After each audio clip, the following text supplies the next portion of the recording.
আসসালামু আলাইকুম দর্শক। সমসাময়িক বাংলাদেশের নানা বিষয় নিয়ে আলোচনায় আমাদের সঙ্গে আছেন। আসসালামু আলাইকুম এবং আদাব।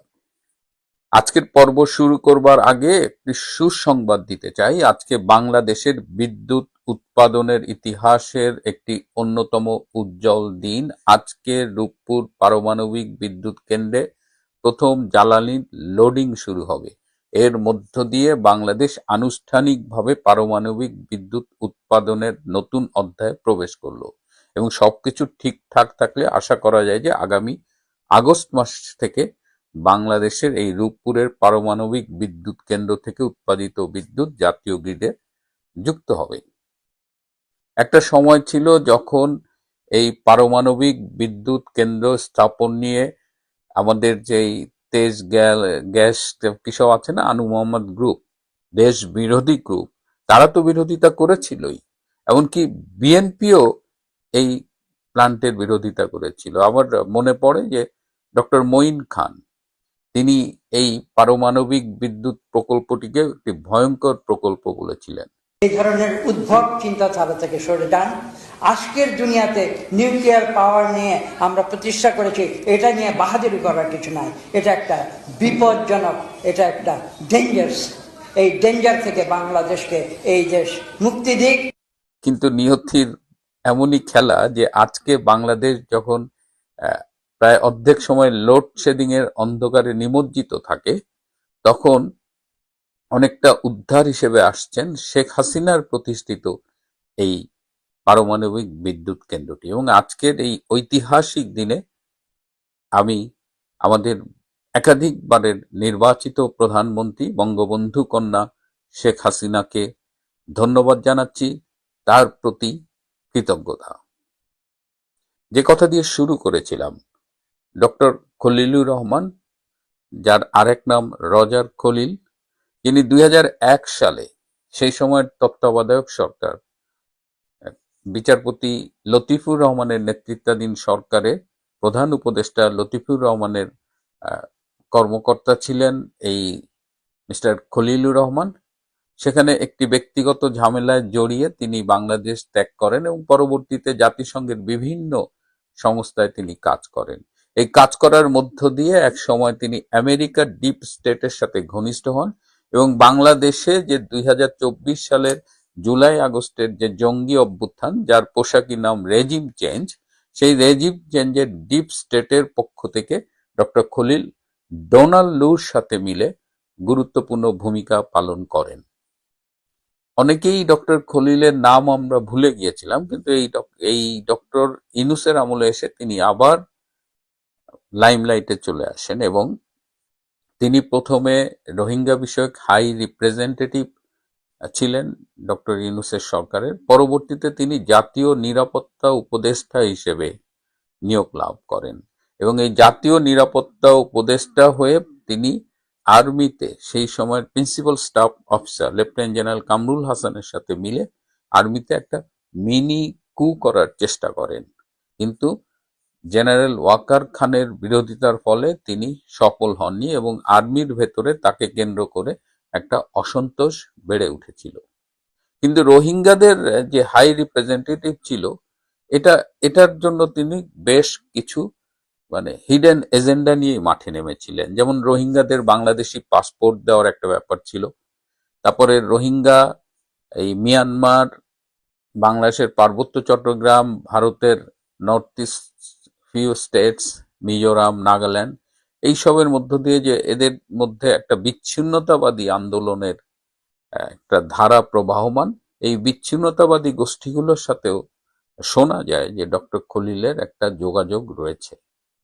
তো এই অবস্থায় ডক্টর খলিল সবাইকে চমকে দিয়ে ইউনূস সরকারের একমাত্র উপদেষ্টা, যিনি তারেক রহমানের মন্ত্রী পরিষদে পূর্ণ মন্ত্রীর পদমর্যাদা পেয়েছেন এবং তিনি বাংলাদেশের পররাষ্ট্রমন্ত্রী। অনেকেই অবাক হয়েছেন এবং পররাষ্ট্রমন্ত্রী হয়ে তার তৎপরতা আমরা খেয়াল করছি এবং তিনি জাতিসংঘের সাধারণ পরিষদের সভাপতি পদে তিনি প্রার্থী হয়েছেন এবং তিনি সাইপ্রাসের প্রার্থীর সাথে জোরালো লড়াইয়ে অবতীর্ণ হয়েছেন এবং খুব অল্প সময়ের মধ্যেই তিনি কিন্তু তার প্রার্থীতাকে স্ট্রংলি প্রেজেন্ট করেছেন। তার সমর্থনে রয়েছে আমেরিকা, ইউরোপের অনেক দেশ।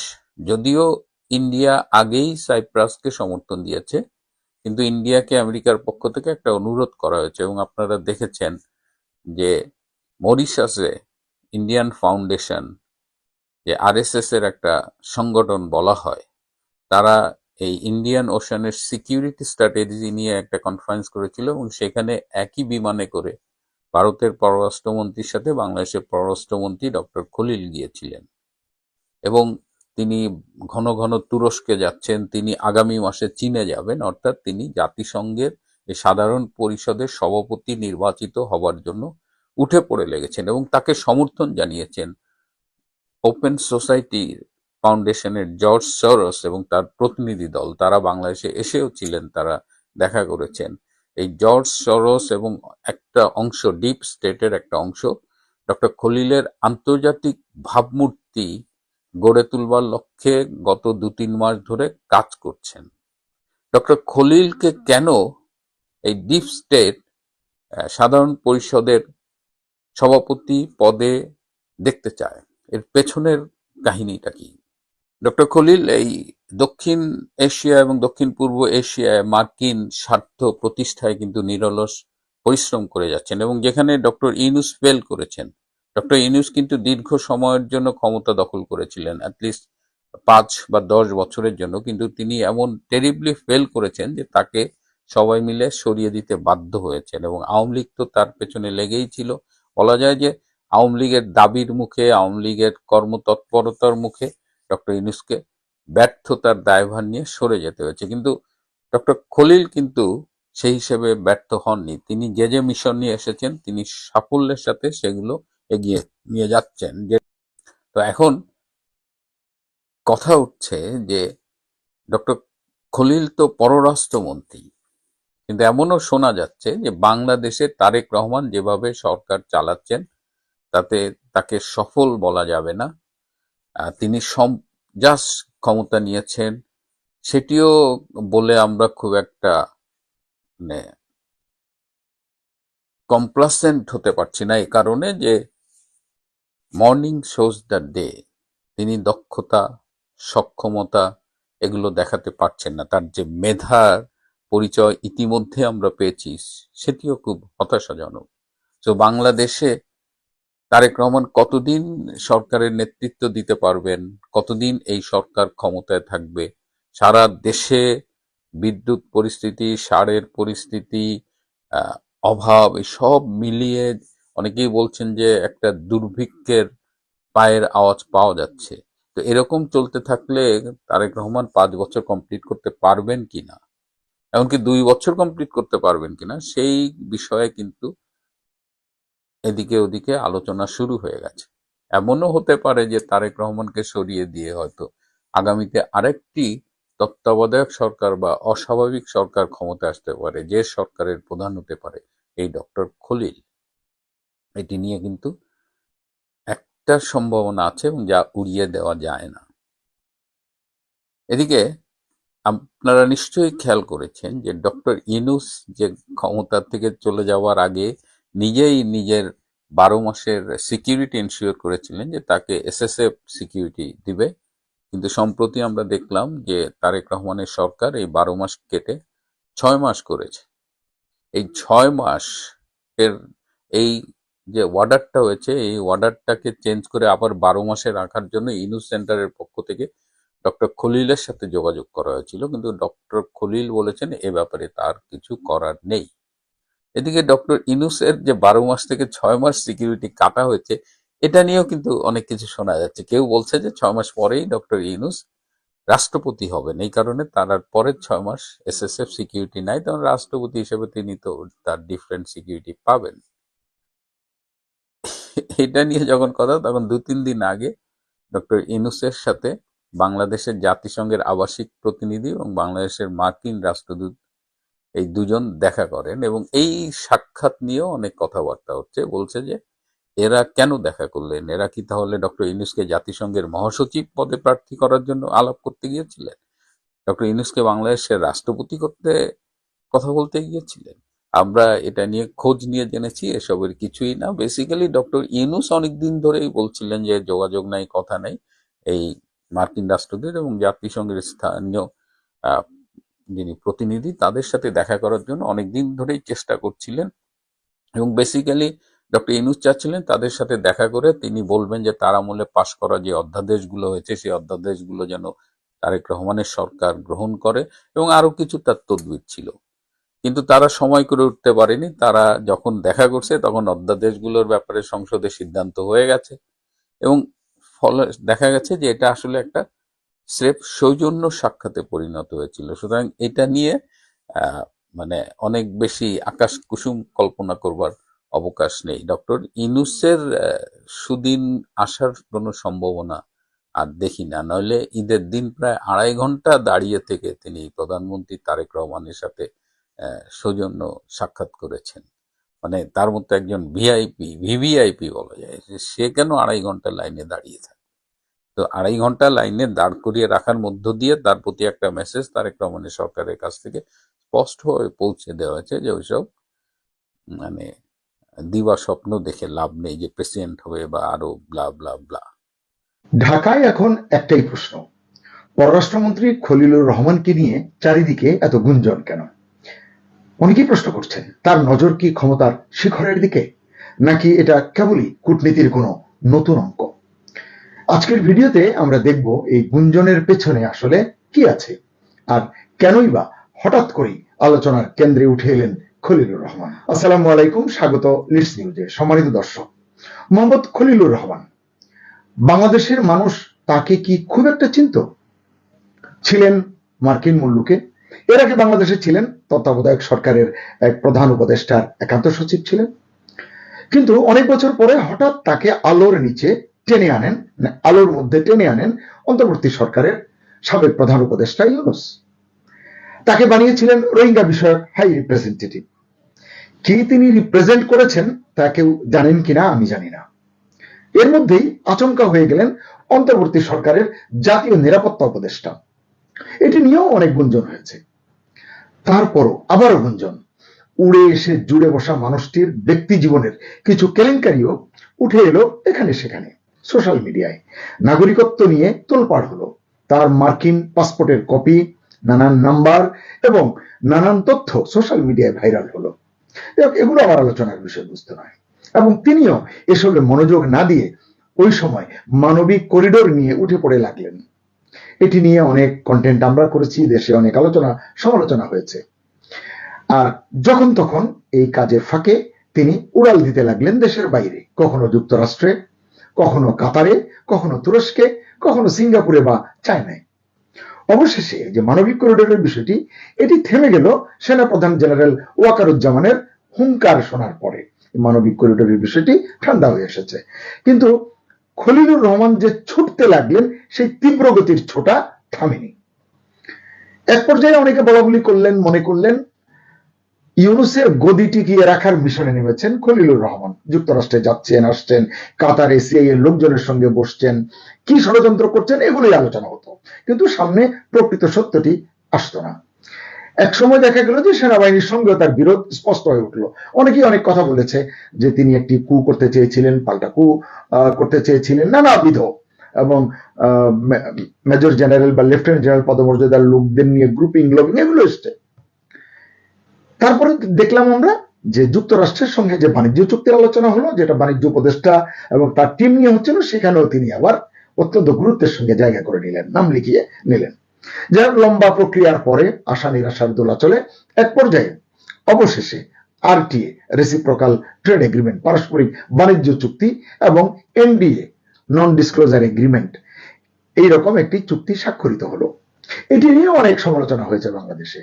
এই জন্য হয়েছে যে এই চুক্তিতে বাংলাদেশের স্বার্থ ভুলুণ্ঠিত হওয়ার প্রশ্ন নানান জায়গা থেকে, গণমাধ্যম থেকে, মেইন স্ট্রিম থেকে উঠেছে, এবং এতে যে এককভাবে যুক্তরাষ্ট্র ফায়দা লুটেছে এটি স্পষ্ট হয়ে গেলেও এটি নিয়ে আসলে খলিলুর রহমান, ইউনূস কারও কিন্তু কোনো জবাব মেলেনি, কোনো বক্তব্য পাওয়া যায়নি। উল্টো খলিলুর রহমান বলেছেন যে এই চুক্তি নিয়ে যে এত তর্ক হচ্ছে এটিতে বিএনপি এবং জামাতের সম্মতি আছে, যদিও জামাতের আমির এটি প্রতিবাদ জানিয়েছেন, বিএনপি চুপ করে থেকেছে। সুপ্রিয় দর্শক, ইতিমধ্যে আপনারাও জেনেছেন যে যুক্তরাষ্ট্রকে খুশি করতেই একতরফা যুক্তরাষ্ট্রের অনেক শর্তে বেশি দামে নানান পণ্য কিনতে রাজি হয়েছে বা বাধ্য হচ্ছে বাংলাদেশ। এবং একেবারেই খুব টাটকা খবর হচ্ছে যে 30 এপ্রিলের মধ্যে 14টি বোয়িং বিমান কেনার বিষয়টি, এটি তো আসলে এখন টক অফ দ্য কান্ট্রি। দেশে অর্থ কি আছে না নেই, সরকার চলছে ঋণ করে, কিন্তু বোয়িং কিনতে হবে, কারণ চুক্তি করেছেন মহাজন ইউনুস। এবং এসবের পেছনে ইউনুসের পাশাপাশি রোজার রহমান নামে খ্যাত এই খলিলুর রহমানের অবদান কম নয় বলে সাধারণ মানুষ বিশ্বাস করেন। এই জন্যই হয়তো মার্কিন সামরিক এবং গণমাধ্যম শিল্প কমপ্লেক্স খলিলকে একজন আন্তর্জাতিক ব্যক্তিত্ব হিসেবে প্রতিষ্ঠা করতে উঠে পড়ে লেগেছে। এরই মধ্যে গত 12 ফেব্রুয়ারি নির্বাচনের পর তারেক রহমানের নেতৃত্বাধীন বিএনপি যখন সরকার গঠন করে, এই সরকার গঠন করার পর দেখা গেল খলিলুর রহমান বাংলাদেশের জাতীয় নিরাপত্তা উপদেষ্টা থেকে এক লাফে পররাষ্ট্রমন্ত্রী হয়ে গেলেন, সবাইকে তাক লাগিয়ে দিলেন। অথচ এই বিএনপি 2025 সালে গত বছরের মে জুন মাসে, বিশেষ করে যখন ইউনুস লন্ডনে যান তারেক রহমানের সঙ্গে বৈঠক করতে, তখন খলিলুর রহমানের পদত্যাগ দাবি করেছিল।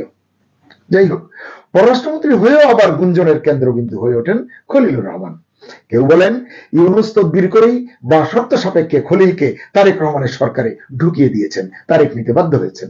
আবার কেউ বলছেন মার্কিন যুক্তরাষ্ট্রের পছন্দে এবং ইচ্ছাই খলিল হয়েছেন পররাষ্ট্রমন্ত্রী। তার ওই যে ডিপ স্টেট বলুন বা সরকার পতনের যে প্রক্রিয়া, ওই প্রক্রিয়াটি তার এখনো সক্রিয়, যদি এই কথাটি সত্যি হয়। কিন্তু আমি বলতে পারছি না যে এই দুইয়ের মধ্যে কোনটা আসল সত্য। এটা বোঝা না গেলেও ইতিমধ্যে এটা স্পষ্ট হয়েছে, মার্কিন যুক্তরাষ্ট্র খলিলকে আরো বড় জায়গায় দেখতে চাইছে। জানা গেছে কিছু মার্কিন কর্মকর্তা জাতিসংঘের সাধারণ পরিষদের সভাপতি হিসেবে খলিলুর রহমানের নির্বাচন নিশ্চিত করতে ব্যাপক তদবির তাগাদা করে চলেছে। এই কাতারে সামিল হয়েছেন প্রভাবশালী মার্কিন সমাজসেবী সরোস ফান্ড ম্যানেজমেন্ট এলএলসির প্রতিষ্ঠাতা জর্জ সরোস, ওপেন ফাউন্ডেশনও তার, এবং তার সাথে যুক্ত বিভিন্ন গোষ্ঠী। সবার একটাই নাকি টার্গেট, খলিলুর রহমানকে আরো বড় ভূমিকার দিকে এগিয়ে দেওয়া বা নিয়ে যাওয়া। সরোজগং গত কয়েক মাস ধরে খলিলের ভাবমূর্তি উন্নত এবং উজ্জ্বল করতে পুরোদমে কাজ করছে বলেও জানা যাচ্ছে। পররাষ্ট্রমন্ত্রী হওয়ার সুবাদে খলিলুর রহমানের বিদেশ সফরও বেড়েছে পাল্লা দিয়ে। জাতিসংঘ সাধারণ পরিষদের পদের জন্য, যে প্রেসিডেন্ট পদের জন্য সমর্থন জোগাড় করতে খলিল ইতিমধ্যে বেশ কয়েকটি ইউরোপীয় দেশ সফর করেছেন, যুক্তরাষ্ট্রে গেছেন, যুক্তরাজ্যে গেছেন, নানান জায়গায়, এবং খুব শিগগিরই চীন সফরেও যাবেন। জাতিসংঘ সাধারণ পরিষদের প্রেসিডেন্ট পদের জন্য সমর্থন জোগাড় করতে খলিল রাষ্ট্রীয় খরচের দিকেও তাকাচ্ছেন না। কত খরচ হচ্ছে, এতে কি আউটপুট আসবে সেটি চিন্তাই নেই, চিন্তা হচ্ছে নিজেকে ওই জায়গায় নিয়ে যাওয়া।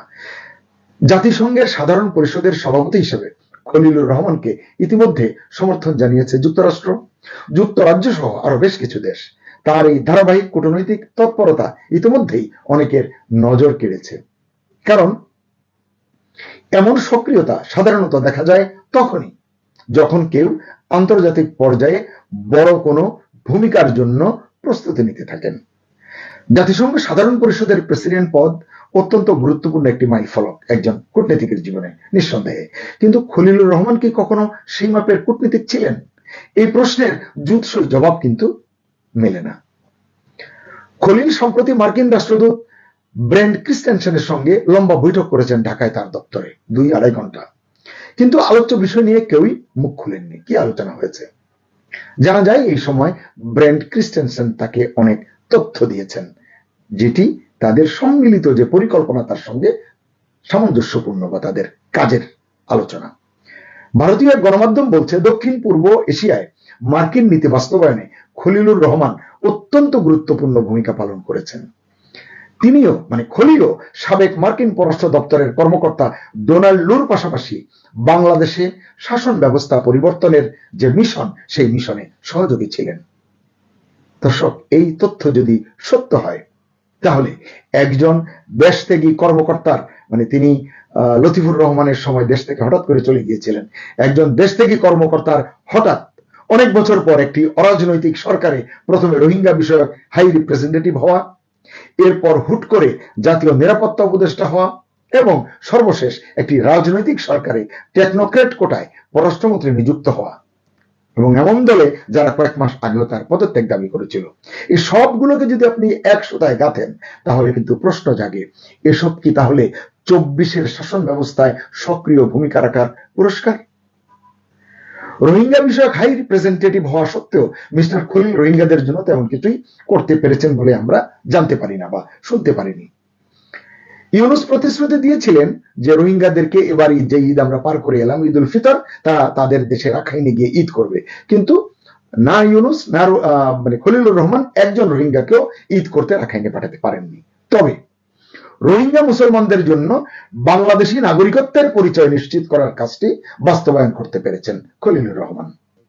জানা যায় মার্কিন যুক্তরাষ্ট্রের পরামর্শে এবং সৌদি আরবের চাপে খলিলুর রহমান বিএনপি সরকারের পররাষ্ট্রমন্ত্রী হওয়ার 2 মাসের মধ্যেই সৌদি আরবে থাকা রোহিঙ্গাদের জন্য বাংলাদেশী নাগরিকত্বের নথিপত্র এবং পাসপোর্টের ব্যবস্থা করেছেন। ইতিমধ্যে বেশ কয়েক হাজারের দেওয়া হয়েছে, বাকিগুলো প্রক্রিয়াধীন আছে বলে জানা গেছে। মজার বিষয় হলো, এই যে রোহিঙ্গাদেরকে নাগরিকত্ব দেওয়া হচ্ছে, বাংলাদেশের পাসপোর্ট দেওয়া হচ্ছে, বাংলাদেশের কোন রাজনৈতিক দল, না বিএনপি, না জামাত, না বাম দল, না এনসিপি, কোন দলের পক্ষ থেকেই এই পদক্ষেপের, খলিলের এই পদক্ষেপের প্রতিবাদ করেনি, ন্যূনতম সমালোচনা করেনি। তবে একটি কাগজে লিখেছে তারেক রহমানের নেতৃত্বাধীন বিএনপি সরকারের অধীনে খলিলকে মোহাম্মদ ইউনূস এবং যুক্তরাষ্ট্রের প্রক্সি হিসেবে চিত্রিত করা হচ্ছে। ভয়াবহ। এবং তাকে একজন প্রধান আন্তর্জাতিক ব্যক্তিত্ব হিসেবে তুলে ধরার প্রচেষ্টা চলছে, এবং এই মিশনে বেশ তৎপর রয়েছে যুক্তরাষ্ট্র, এবং যে কোনো ধরনের পৃষ্ঠপোষকতার জন্য রয়েছে জর্জ সরোস এবং তার বিশ্বস্ত গোষ্ঠীরা। আওয়ামী লীগ সরকার পতনের পরিকল্পনায় মার্কিন যুক্তরাষ্ট্র বাংলাদেশে একটি দীর্ঘমেয়াদী অরাজনৈতিক সামরিক বেসামরিক শাসন, এই কাঠামোটা তারা প্রতিষ্ঠা করবে, এরকম তাদের একটি পরিকল্পনা ছিল। এটি তারা করবে একদম ধনুক ভাঙা পণ করেছিল, কিন্তু তাদের সেই লক্ষ্য পুরোপুরি বাস্তবায়িত হয়নি। সেজন্য অনেকেই এখন এমনও বলছেন, খলিলুর রহমান যদি বাংলাদেশের পরবর্তী বরিস ইয়েলচিন হয়ে ওঠেন, মানে বাংলাদেশে যদি তিনি বরিস ইয়েলচিন হয়ে ওঠেন, কিংবা হামিদ কারজাইয়ের ভূমিকায় অবতীর্ণ হন, অথবা ভ্লাদিমির জেলেনস্কি হয়ে ওঠেন, তবে ঢাকার অনেকেই হয়তো অবাক হবেন না। কিন্তু আমি অবাক না হয়ে পারছি না, কেন এই নামগুলোর সঙ্গে খলিলুর রহমানকে বা খলিলুর রহমানের তুলনা করা হচ্ছে, তুলনাটা কেন টানা হচ্ছে, কেন হঠাৎ করেই বৈশ্বিক রাজনীতির কেন্দ্রবিন্দুতে তরতর করে উঠছেন খলিলুর রহমান? এই যে তুলনা হচ্ছে, এটা কতটা বাস্তবসম্মত, এটা নিয়ে তীব্র বিতর্কও থাকতে পারে, কিন্তু তুলনাটা হচ্ছে বলেই প্রশ্ন করতে ইচ্ছা করছে, বিষয়টা কি এমন যে যা কিছু রটে সামান্য হলেও বটে? স্বীকার করতে দ্বিধা নেই, কারণ যাই হোক, খলিলুর রহমান এখন কেবল দেশের ভেতরের নয়, আন্তর্জাতিক রাজনীতির আলোচিত নাম হয়ে উঠছেন, কারণ তিনি আন্তর্জাতিক অনেকের স্বার্থ রক্ষার কবচ হয়ে হয়তো উঠেছেন বা উঠছেন। এজন্যই প্রশ্ন করি, তিনি কি সত্যি ক্ষমতার শিখরের দিকে এগোচ্ছেন, নাকি এসবই কেবল অতিরঞ্জিত গুঞ্জন? খলিলুর রহমান যা করেছেন, যা করছেন, তা কি একজন দক্ষ কূটনীতিকের স্বাভাবিক কার্যক্রম, নাকি এর পেছনে রয়েছে বিশেষ কারো বড় কোনো রাজনৈতিক লক্ষ্য? ঢাকায় এই যে এত গুঞ্জন, এই যে এত বিশ্লেষণ শোনা যায়, এর কোনো উত্তর কিন্তু, সঠিক উত্তর কিন্তু পাওয়া যায় না। তাই অপেক্ষা সময়ের, কারণ সময়ই বলে দেবে এই গল্প কূটনীতির নাকি ক্ষমতার কোনো নতুন অধ্যায়ের।